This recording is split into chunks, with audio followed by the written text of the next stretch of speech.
नमस्कार दोस्तों, कैसे हैं आप। उम्मीद करते हैं आप अच्छे होंगे।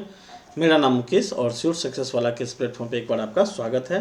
दोस्तों, आज हम 60 से 62वीं बीपीएससी मेंस पीवाईक्यू को डिस्कस करेंगे, जिसमें हम एक लाइन ग्राफ को डिस्कस करने वाले हैं और ये लाइन ग्राफ आपका दिया हुआ है क्वेश्चन में। ठीक है, ये पूरा का पूरा क्या है, लाइन ग्राफ। लाइन ग्राफ किसके बेस पे है तो उसका इंस्ट्रक्शन हम पढ़ लेते हैं। इंस्ट्रक्शन में कहता है कि study the following line graph which give the percentage profit, यानी कि लाइन ग्राफ किसके बारे में बता रहा है, परसेंटेज प्रॉफिट के बारे में बता रहा है, जो कि अर्न किया गया है 3 कंपनी के द्वारा। और कंपनी कौन कौन सा है, A B and C company है।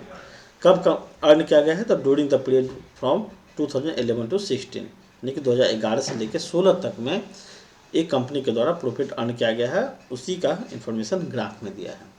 ईयर देखें तो 2011 है, 12 है, 13 है, 14 है, 15 है और 16 है। और ग्राफ का प्लॉटिंग जो किया गया है तो जो स्मॉल डॉट है वो ए है, ठीक है, बी तो उससे बड़ा डॉट है और स्टार मार्क के द्वारा सी को इंडिकेट किया गया है। ठीक है ना, तो स्टार मार्क सी है तो यानी कि ये कौन है, सी है। ये कौन है, सी है। ठीक है, और जो स्मॉल है वो कौन है, ए है। तो जो डॉटेड है वो कौन सा होगा, बी होगा। यानी इसी का ये बड़ा वाला था तो बड़ा वाला को आगे जाकर देखे तो डॉटेड हो गया। ठीक है, तो वो सीक्वेंस में ए बी सी है। अगर इसी सीक्वेंस को आगे पढ़े तो जब हमको ए का वैल्यू निकालना होगा तो हम इस ग्राफ को नज़र पे रखेंगे। ठीक है, इस ग्राफ को नज़र पे रखेंगे। ठीक है, जब बी का निकालना हो तो डॉटेड लाइन हम बी को ध्यान में रखेंगे। जब सी का निकालना हो तो ऊपर वाला लाइन को देखेंगे कहाँ कहाँ मूवमेंट हुआ है। ठीक है, तो इतना तो बेसिक था जो क्वेश्चन में दिया था। और ये पूरा का पूरा क्वेश्चन जो है वो किस पे डिपेंड है, परसेंटेज प्रॉफिट पे डिपेंडेंट है। एक ग्राफ ही परसेंटेज प्रॉफिट का दिया हुआ है। ठीक है ना, परसेंटेज प्रॉफिट का पूरा ग्राफ दिया है। तो ये बेसिक कंसेप्ट आपको प्रॉफिट का क्लियर पता होना चाहिए, तभी आपको उस क्वेश्चन को बना पाइएगा, नहीं तो मुश्किल होगा। तो क्या है तो उसको हम देख लेते हैं एक बार। ठीक है, प्रॉफिट परसेंटेज का जब फार्मूला लिखेंगे तो प्रॉफिट परसेंटेज का फार्मूला हो जाता है profit into 100 divided by CP होता है। ये जनरल फार्मूला है। ठीक है, या आप ऐसे यहाँ से शुरू करिए कि प्रॉफिट इक्वल टू क्या होता है। प्रॉफिट इक्वल टू होता है इनकम, प्रॉफिट इक्वल टू होता है selling price minus cost price. ये जनरल फार्मूला है प्रॉफिट का। कहीं कहीं क्वेश्चन में क्या होता है कि कॉस्ट प्राइस की जगह पे एक्सपेंसेस रहता है और सेलिंग प्राइस की जगह पे इनकम मेंशन रहता है। ठीक है ना, इनकम और एक्सपेंसेज। तब प्रॉफिट का फार्मूला क्या हो जाएगा, इनकम माइनस एक्सपेंसेज हो जाएगा। इनकम माइनस एक्सपेंसेज, यही प्रॉफिट का फार्मूला हो जाएगा। प्रॉफिट परसेंटेज का फार्मूला क्या होता है, प्रॉफिट परसेंटेज का फार्मूला होता है प्रॉफिट इंटू 100 बाय CP होता है। प्रॉफिट इंटू 100 बाय CP होता है।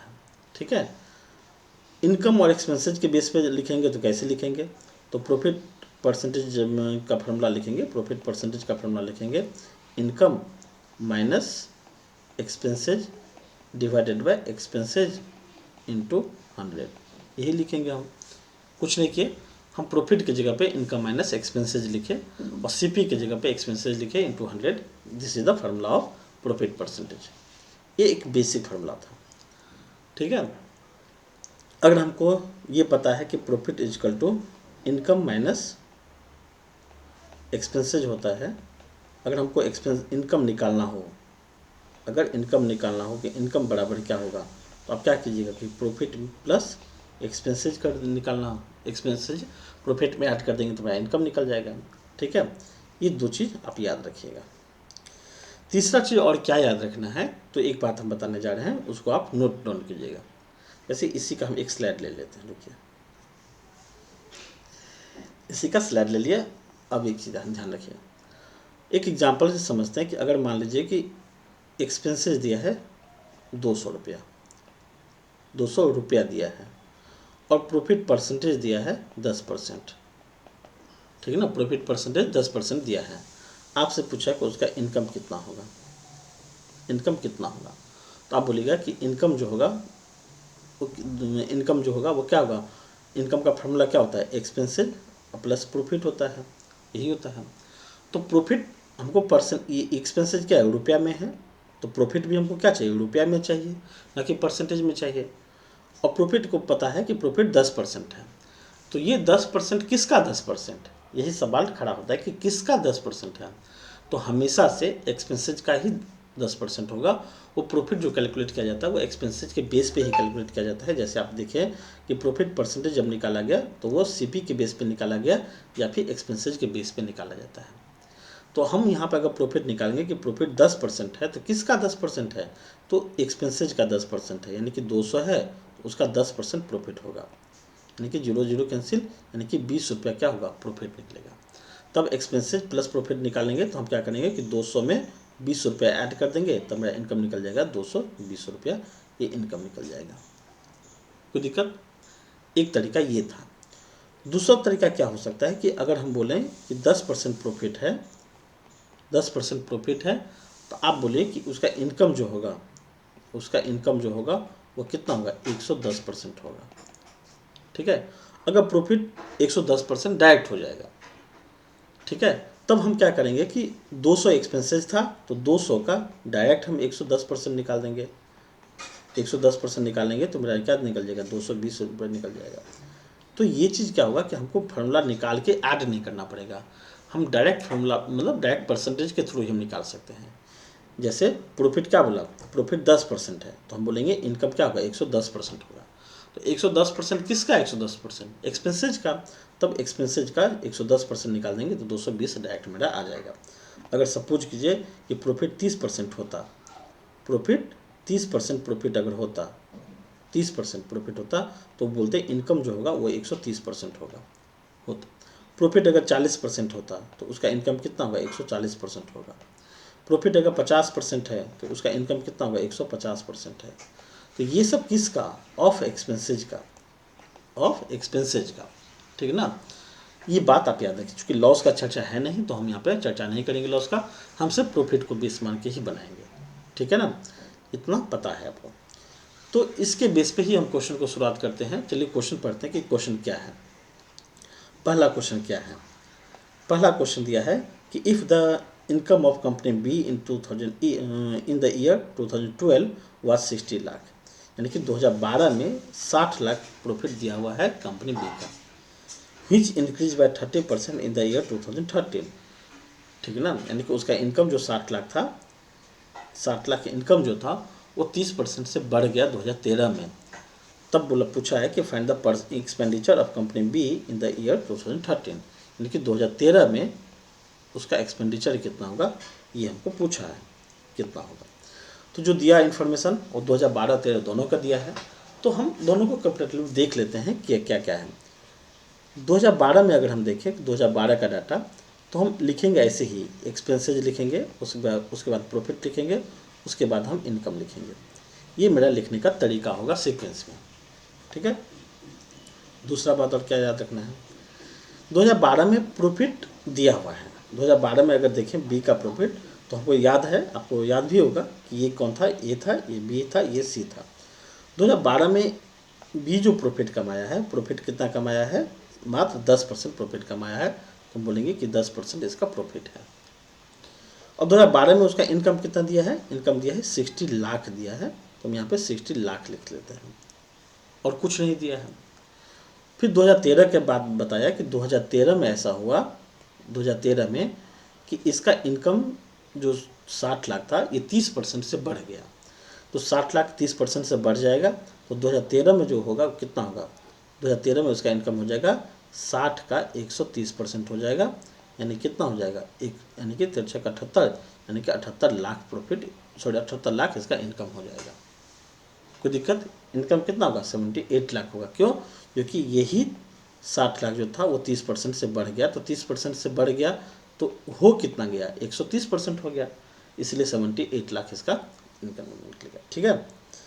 अब क्या दिया है कि प्रॉफिट देखें तो 2013 में अगर बी का प्रॉफिट देखें तो यही ग्राफ यहाँ पे क्या इंडिकेट कर रहा है कि 30% का प्रॉफिट कमाया, तो ये क्या था, इसका इनकम था, यानी कि हम उसको आई से इंडिकेट किए।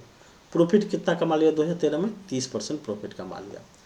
आपसे पूछा है कि इसका एक्सपेंसेज कितना होगा 2013 में, तो प्रॉफिट अगर 30% है तो इनकम कितना होगा 130%, तो किसका 130%, एक्सपेंसेज का 130%।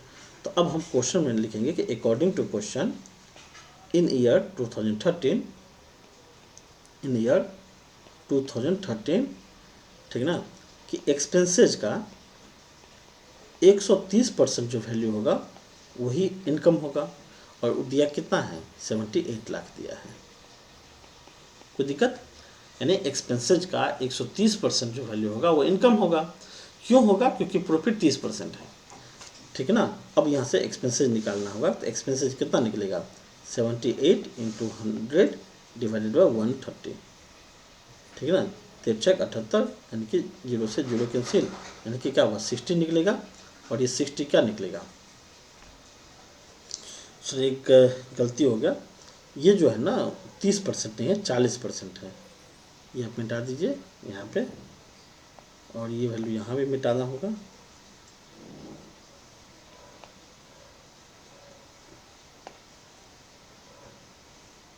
ये है प्रॉफिट 40% है, क्योंकि आप देखिए ये 30% था, ये यही यहाँ पे हमको ये लेना था, ये वैल्यू लेना था, हम गलती से इसको कंसिडर कर लिए थे, ठीक है। तो ध्यान रखना थोड़ा, कोई बात नहीं, आप होता है ऐसा, ये 10 है, ये बढ़ के 2013 में ये हो जाएगा, ठीक ना। और दिस इज 40%, तो प्रॉफिट कितना होगा, 40%। तो फार्मूला वही रहेगा क्या, कि एक्सपेंसेज का 140% जो वैल्यू होगा वो कितना होगा, 78 लाख होगा, ठीक है। तो एक्सपेंसेज कितना होगा, एक्सपेंसेज होगा 78 इंटू 100 डिवाइडेड बाई 140 होगा, ठीक है। कैसे पता चला, तो आपको फिर हम 60 लाख के अप्रॉक्स में ही जा रहे थे। तो ऐसा तो होता नहीं है, जनरली क्वेश्चन नहीं रहेगा कि एक वैल्यू पे रिवर्स वैल्यू आपका आंसर हो जाएगा, ठीक ना, कि 30% से बढ़ा दिए, तो ऐसा डाटा नहीं देगा, वो कुछ अलग डाटा देता है ताकि आपका आंसर अलग हो आएगा। तो पता चला कि नहीं, एक बार क्रॉस हम चेक कर लेते हैं। तो क्रॉस चेक किए, तब पता चला कि प्रॉफिट का जो वैल्यू हम ले रहे थे वो गलत ले रहे थे, वो प्रॉफिट 40% था एक्चुअल में, वो 30% था नहीं, ठीक ना। अब इसको हम सॉल्व करेंगे, 78 गुने 100 डिवाइडेड बाई 140। तो इसको जब आप सॉल्व कीजिएगा तो ये आ जाएगा 55.71 लाख आएगा। और ये लाख क्या होगा, ये मेरा एक्सपेंसेज निकला यहाँ से, कोई दिक्कत? तो मेरा एक्सपेंसेज कितना निकलेगा, 55.71 लाख निकलेगा, कोई दिक्कत? तो 2013 का ही एक्सपेंसेज पूछा, तो यही इसका आंसर हो जाएगा। एक बात बताइए, अगर आपसे पूछता, ठीक ना, अगर आपसे पूछता कि 2012 का एक्सपेंसेज बताओ, तो हम क्या बोलते हैं कि एक्सपेंसेज जितना होगा, मान लीजिए अगर एक्स होता तो एक्स का 110% 60 लाख है, तो हम क्या बोलते हैं, या ऐसे बोल सकते हैं कि एक्सपेंसेज का 110% जो होगा वो कितना है, 60 लाख है। तो वह एक्सपेंसेज का वैल्यू निकल जाता है कितना, 60 गुने 100 डिवाइडेड बाई 110, जो भी वैल्यू होता वो मेरा आंसर हो जाता। लेकिन पूछा नहीं, पूछा क्या था, मेरा 2013 का एक्सपेंसेज पूछ लिया यहाँ का। तो एक्सपेंसेज का 140% बराबर 78 लाख होगा, क्यों, क्योंकि ये 40% वैल्यू दिया था, कोई दिक्कत? अब हम नेक्स्ट क्वेश्चन पढ़ते हैं, बी नंबर पे। बी में क्या दिया है कि if expenditure of expenditure of the company A B and C in the year 2016 were equal, यानी कि 2016 में बताया है, कि 2016 का डाटा है। बहुत अच्छा क्वेश्चन है ये, ठीक ना, इसको आप ध्यान रखिएगा। हम एक्सपेंसेज लिखेंगे, फिर प्रॉफिट लिखेंगे, फिर इनकम हम लिखेंगे, तरीका यही होगा लिखने का। अब कंपनी कौन कौन सा है, ए है, बी है और सी है। बोल क्या है कि if the expenditure of company A B and C in the year 2016 were equal, यानी कि इक्वल था। अगर इसका एक्सपेंसेज एक्स था तो इसका भी एक्स होगा, इसका भी एक्स होगा, ये बात बताया है। लेकिन प्रॉफिट परसेंटेज तो अलग अलग होगा सबका, ठीक ना। तो 2016 में अगर देखें, 2016 का डाटा ये है, ठीक ना। बी कौन सा है, डॉटेड लाइन है, यानी कि बी, अच्छा बी ए बी सी दिया ही है यहाँ पे, अच्छा हुआ पहले ही दे दिया था, हम उसको कंसिडर ध्यान दिए नहीं थे, ठीक है, ठीक है। तो अब 2016 में क्लियर लिख ही दिया है कि बी कितना है, सॉरी बी का प्रॉफिट कितना है, 30% है, तो हम यहाँ पे 30% बी का प्रॉफिट लिखेंगे, 30% बी का प्रॉफिट लिखेंगे। ए कितना कमाया है, तो 40 और 50 के बीच में, यानी कि 45% ये प्रॉफिट कमाया है। और सी कितना कमाया है, तो सी प्रॉफिट अर्न किया है 60 लाख, यानी कि 60% अर्न किया है, ठीक है। ये दिया हुआ क्वेश्चन में। और बोला कि and there income, total income in that year was 870 lakh, यानी उसका इनकम, ये वैल्यू और ये वैल्यू को जब सम करेंगे तब सम टोटल 870 लाख हो जाता है, इसका इनकम हो जाता है। ठीक है, पूछा है अब दिया find the profit of each company in the year. हर एक कंपनी का प्रॉफिट हमको निकालना है, कितना कितना होगा। ठीक है, तो एक बात बताइए, अगर 45% प्रॉफिट है तो इनकम कितना होगा, एक्स का 145% हो जाएगा। ठीक है, अगर 30% प्रॉफिट है तो इसका इनकम कितना होगा, एक्स का 130% होगा। अगर 60% प्रॉफिट है तो इसका इनकम कितना होगा, एक्स का 160% इनकम होगा। अब यही तीनों को जोड़ेंगे, ठीक है ना, तो मेरा निकलेगा 870 लाख निकलेगा। कोई दिक्कत, यानी एक्स का 145% प्लस एक्स का 130% प्लस एक्स का 160% इक्वल टू 870 लाख। इसका एलसीएम ले लेंगे, एलसीएम लेंगे तो कितना होगा, 100 होगा, एलसीएम हो जाएगा। ये कितना निकलेगा, 145x प्लस 130x और प्लस 160x, यही बराबर कितना होगा, 870 लाख होगा।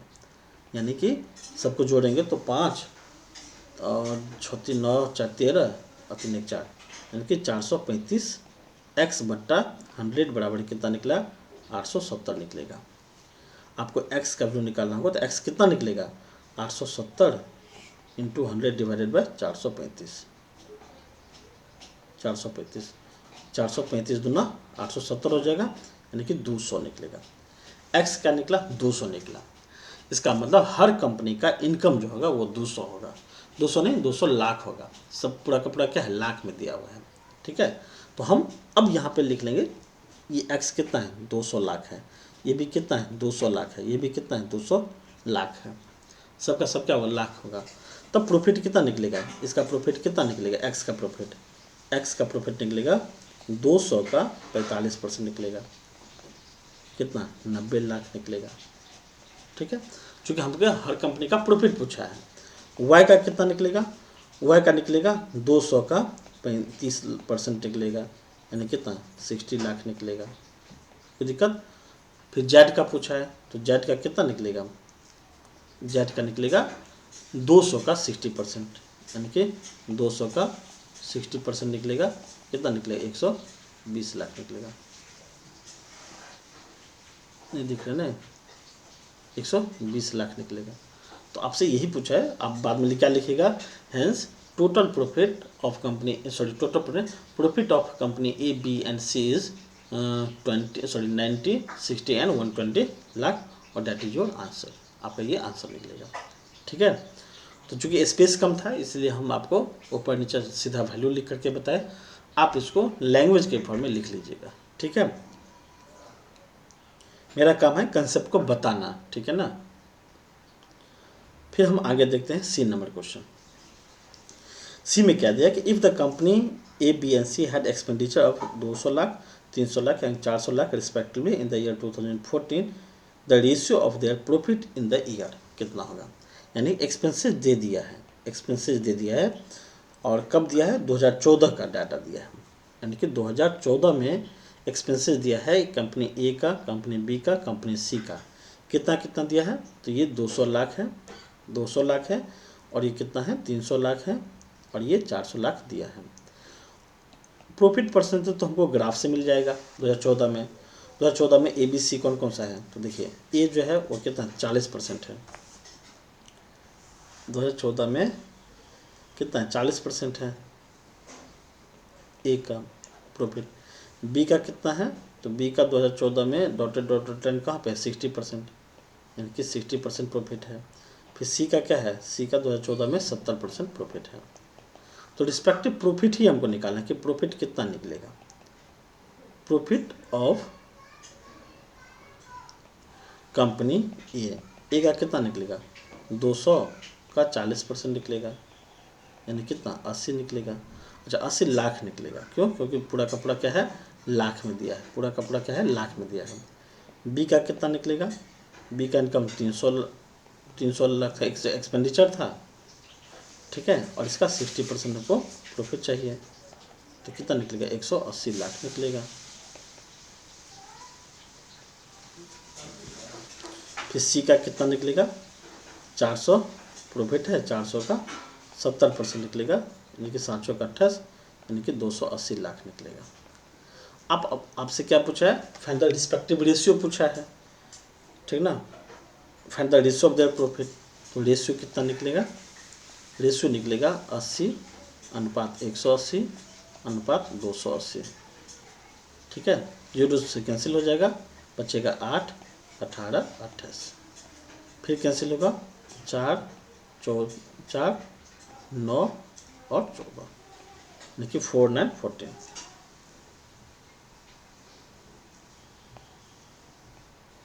4, 9 एंड 14, ये मेरा क्या निकलेगा, ये निकलेगा रेशियो निकलेगा, और दिस इज माई आंसर। कोई दिक्कत, ये इसका आंसर निकल जाएगा। ये था सी नंबर, ठीक है। तो रिस्पेक्टिव रेशियो इसका ये निकलेगा, क्या निकलेगा, 4, 9 एंड 14।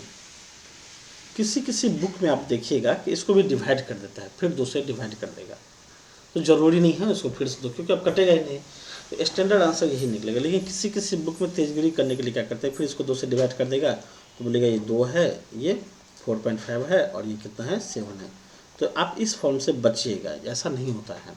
आपका ओरिजिनल आंसर यही होगा, एग्जामिनर के पास भी आंसर जो सीट जाता है वो यही बन के जाता है कि इसका आंसर 4, 9, 14 होगा, ठीक ना। तो ये था सी नंबर।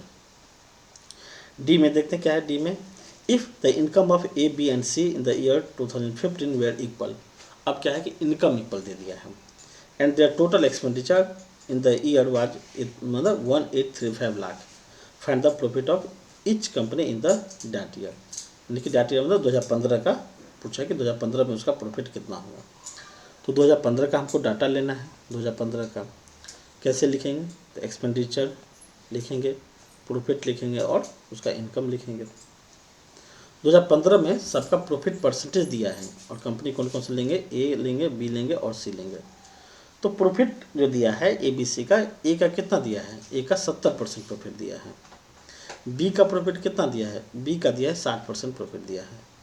और सी का कितना दिया है, तो सी का 2015 में दिया है 40% प्रॉफिट दिया है, ये 40 है, ठीक है।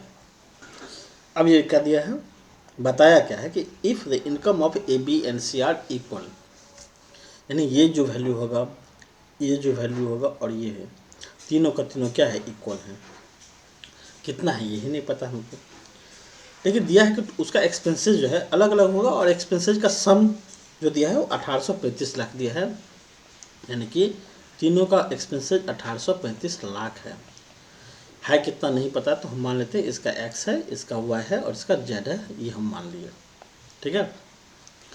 उसका इनकम कितना हो जाएगा, अगर एक्स वाई जेड माने हैं तो एक बात बताइए, तब इसका इनकम कितना हो जाएगा, ये हो जाएगा एक्स का 170% इसका इनकम हो जाएगा। ये कितना हो जाएगा,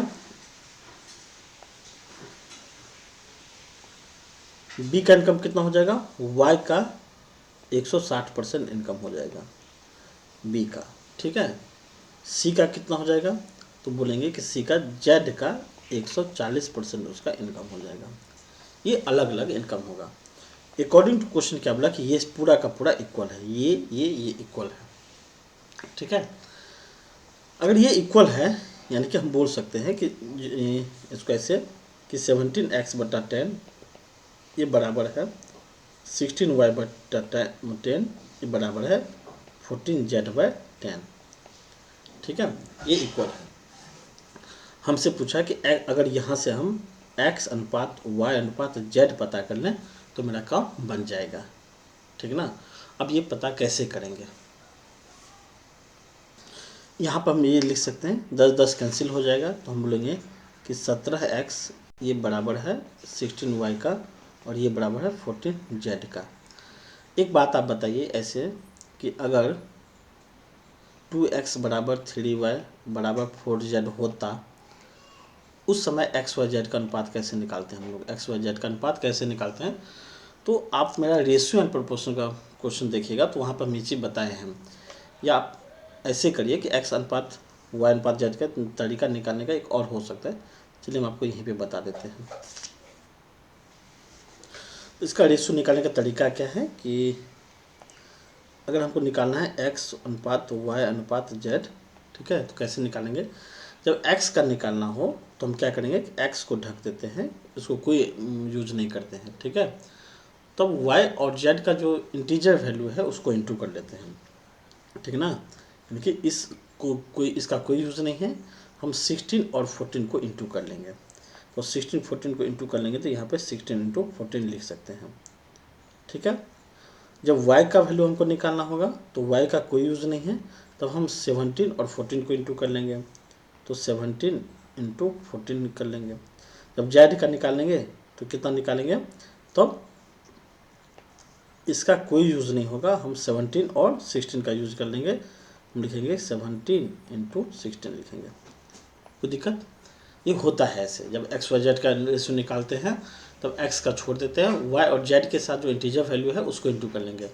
जब वाई का वैल्यू निकालना हो तो एक्स और जेड के साथ जो इंटीजर वैल्यू है उसको इंटू कर लेंगे, और जब जेड का वैल्यू निकालना हो तो एक्स और वाई के साथ जो इंटीजर वैल्यू है उसको इंटू कर लेंगे।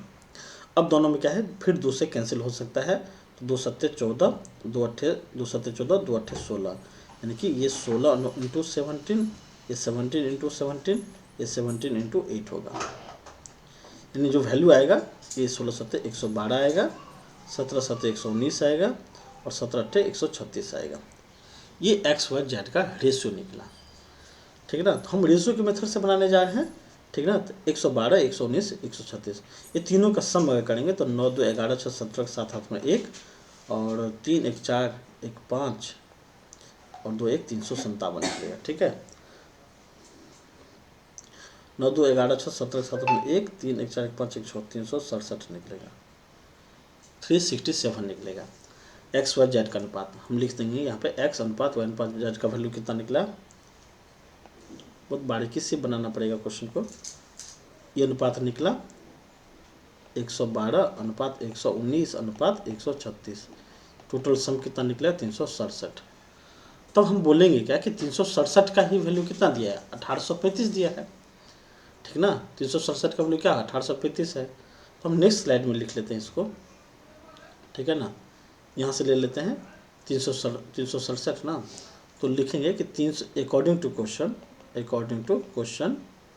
367 का जो वैल्यू दिया है वो कितना दिया है, 1835 दिया है, 1835 लाख दिया है।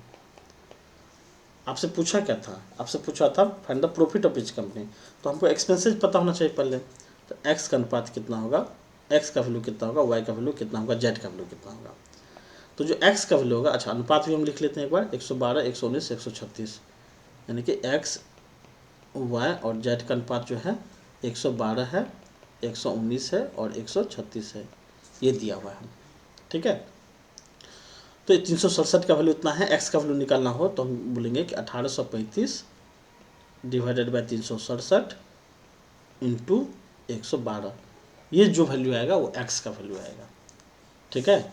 फिर वाई का क्या वैल्यू आ जाएगा, 1835 डिवाइडेड बाई 367 इंटू वाई का वैल्यू 119 आ जाएगा, और जेड का वैल्यू कितना होगा 1835 डिवाइडेड बाई 367 इंटू 136, ये किसका निकलेगा, ये जेड का वैल्यू निकलेगा, ठीक है। जब 367 को कैंसिल कीजिएगा तो ये 5 से कट जाता है, तो 112 पंचे कितना निकलेगा 560 निकलेगा। फिर ये 5 से कट जाएगा तो 5 इंटू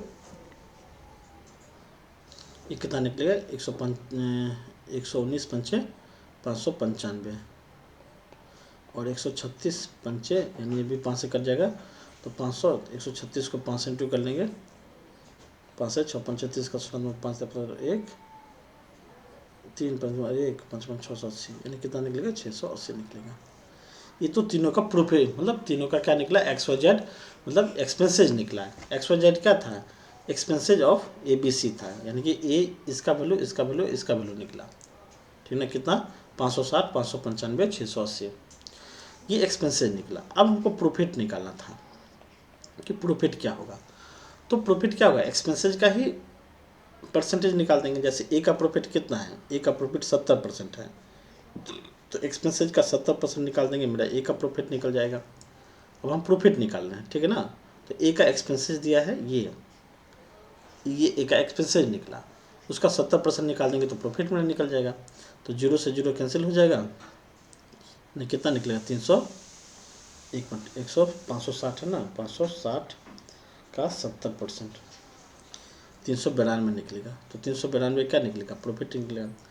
फिर ए का था, फिर बी का कितना है, बी का 60% प्रॉफिट है, तो इसका 60% निकाल देंगे। तो 595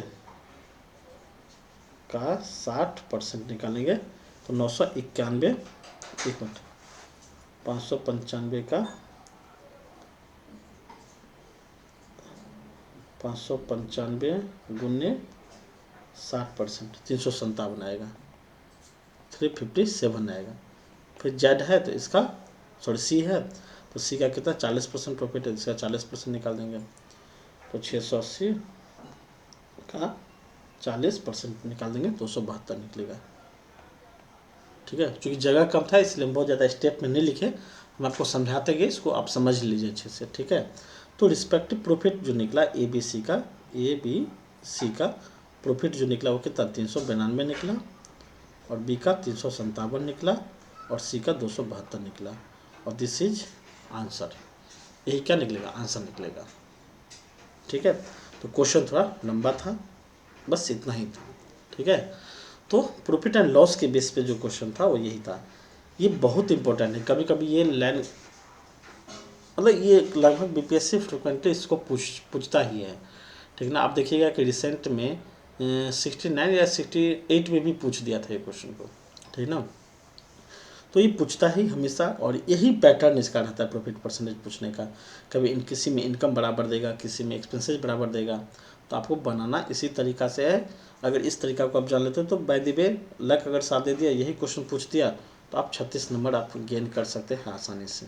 ठीक है ना, तो इसको ध्यान रखिएगा, बनाइएगा। तब तक के लिए thank you, have a nice day. मिलते हैं हम लोग नेक्स्ट वीडियो में।